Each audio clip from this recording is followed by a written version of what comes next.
found the best settings for NBA 2K26. In this year's game, without the right settings, you're gonna be at a huge disadvantage. So in this video, I'm gonna give you guys the best settings so that way you have the best experience possible. So drop a like and let's jump into it. The first thing you're gonna wanna do is head to features in the main menu.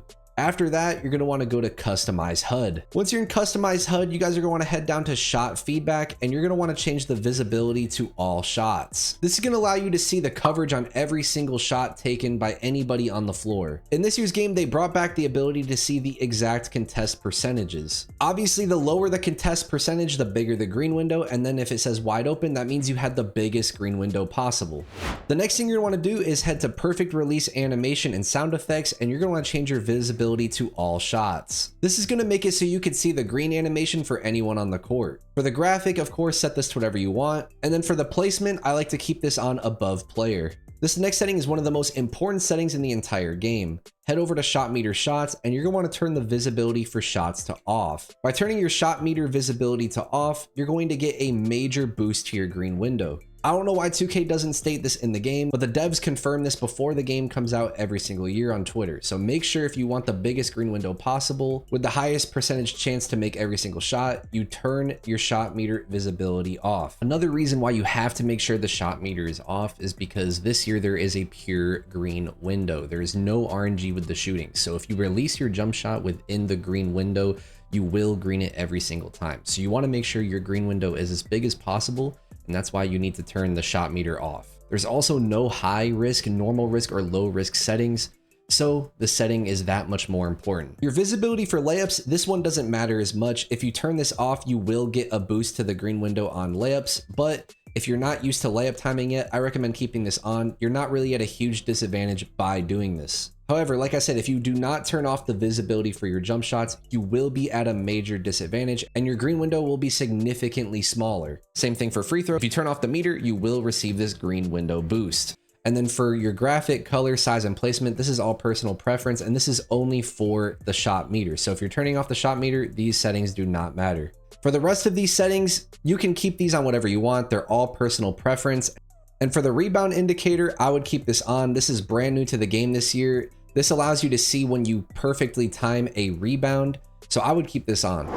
After that, you're going to want to head over to your controller settings. For your shot and layup timing, make sure you keep these on. For your free throw timing, of course, you want to keep this on. And then for your shot timing visual cue, you're going to want to keep this on release or change it to push. These are by far the two best visual cues in my opinion, especially if you're newer to the game, and they're the easiest to learn. Set this to push if you want to release your jump shot when the ball comes to the top of your head, and switch this to release if you want to release your shot right as the ball is leaving your player's hands. So as you can see, this setting literally allows you to change when the visual cue of your jump shot is, and this is going to help you a lot if you have your shot meter off. All you need to do is look for your visual cue and release your shot button at the visual cue. For shot meter input type, I recommend keeping this on all because we already turned off the shot meter, so it really does not matter. Pro stick function, you're going to want to keep this on default. If you were to change this to dribble moves, you will only be able to do dribble moves with the right stick.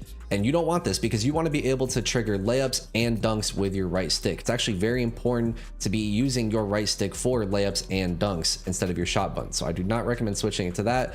And then of course, you definitely do not want to switch it to shots because then you are not going to be able to do dribble moves. So definitely keep this on default. For your pro stick orientation and off-ball offense mode, keep these on absolute. These just make it so that way your right stick movements are the same regardless of where your player is on the floor. And then for your passive dribble hand switches, make sure you disable this. If you keep this enabled, your ball handler is going to randomly change his dribble hand. So by disabling this, you have full control over your ball handler and you're going to have maximum responsiveness with your dribble moves.